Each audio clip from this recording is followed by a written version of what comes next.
kinda busy running for my life here, Smoothskin. Later.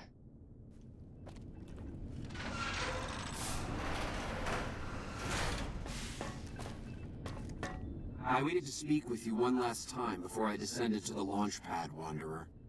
I want you to know that we will remember for all eternity how you delivered us to the threshold of the Great Journey. Our preparations are nearly complete, but the rockets that will carry us to salvation are yet missing vital components. If you would still help us, Wanderer, speak to Chris. He can tell you what is missing. There is no way that we can thank you enough, Wanderer. Your arrival here was a blessing. We will remember you always.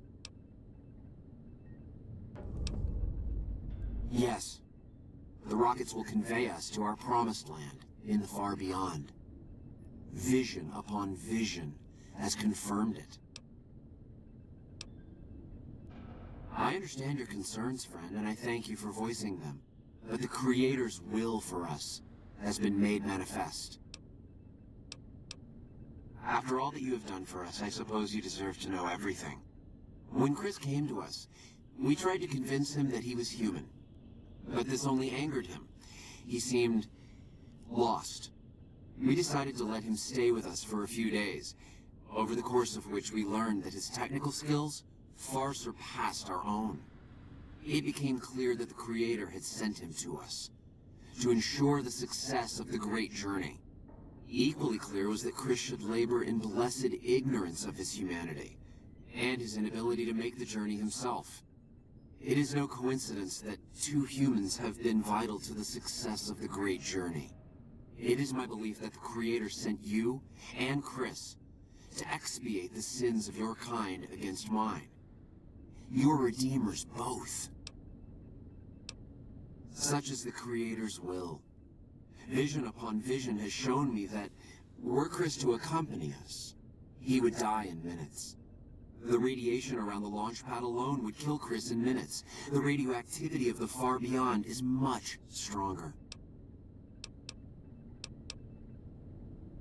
Chris shall be declared the saint of the Great Journey before we depart.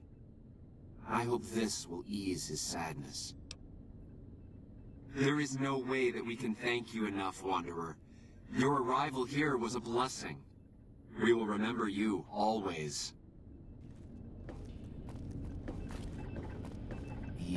Jason says that I am to cooperate with you on the final tasks necessary to launch the Great Journey. I'm the Flock's resident engineer. I've always been good with machines. Jason says the Great Journey would have been impossible without me. Of course, my skills aren't much use unless I have the right materials. That's where you come in. When I joined the Flock, Jason made it clear that he wanted me to supervise the repairs, not do them myself. It would be a waste of my gifts to work on just one system at a time. From up here, I've been able to supervise the entire project. I thought we were past all that, Smoothskin. But you just can't resist the chance to mess with me. Typical human. I was human once, you know. Grew up in Vault 34, northeast of here. Nice upbringing if you like assault rifles and target practice. But oh, you prefer machines that don't shoot people? Not so nice then. Who should maintain the Vault's reactor? Hauser? Mitchell? No. Make it Haversam. He likes machines. Haversam won't mind getting irradiated. Haversam won't mind mutating. He's already ugly as it is. Haversam won't mind when his hair starts falling out after a few years. There's no connection, Haversam. You're neurotic.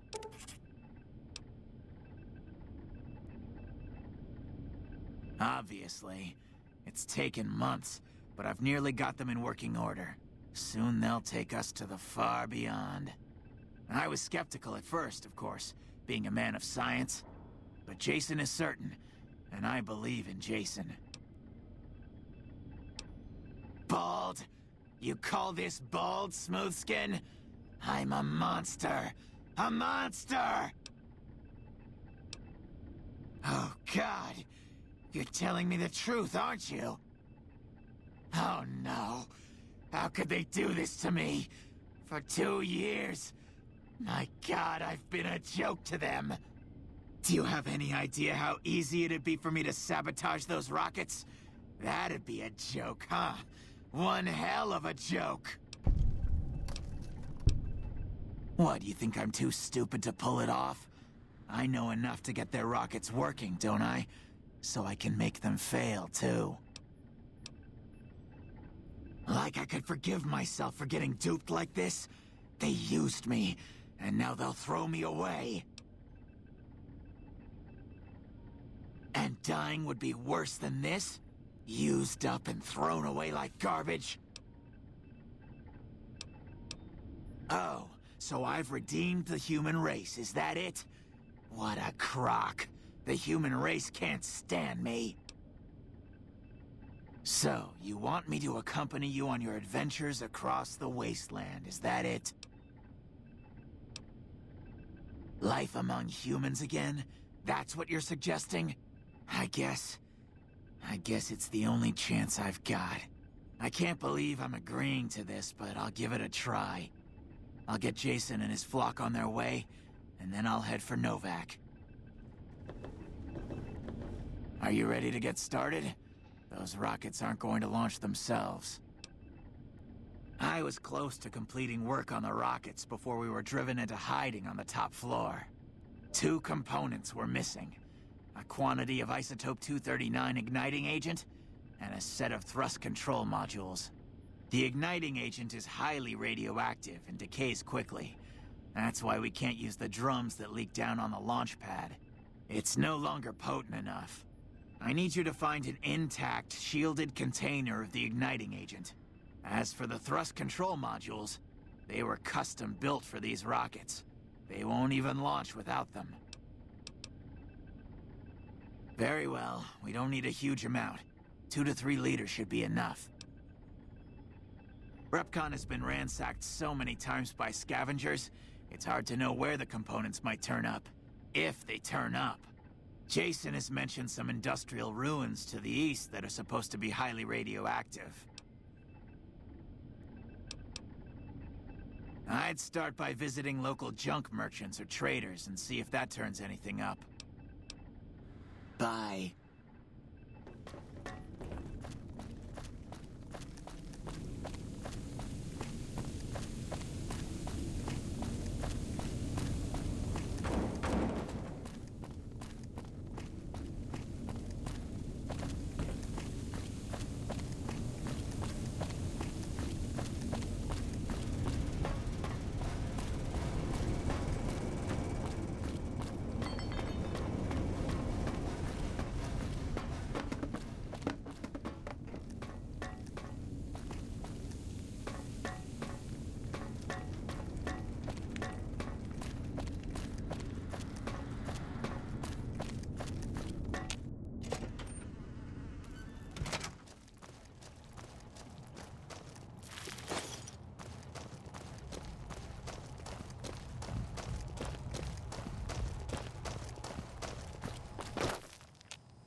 you found the components we discussed?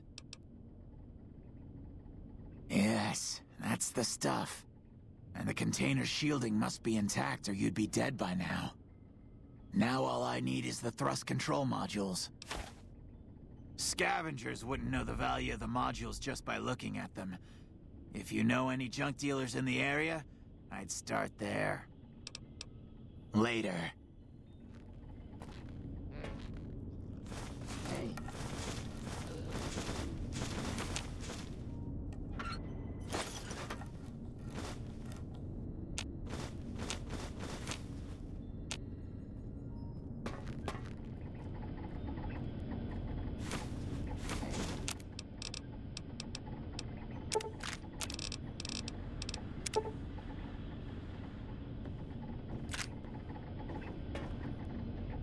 Hey, have you found the components?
Have you found the components we discussed? Indeed you did. And they seem to be in excellent condition. Yes, I'll tell Jason that the great journey can begin.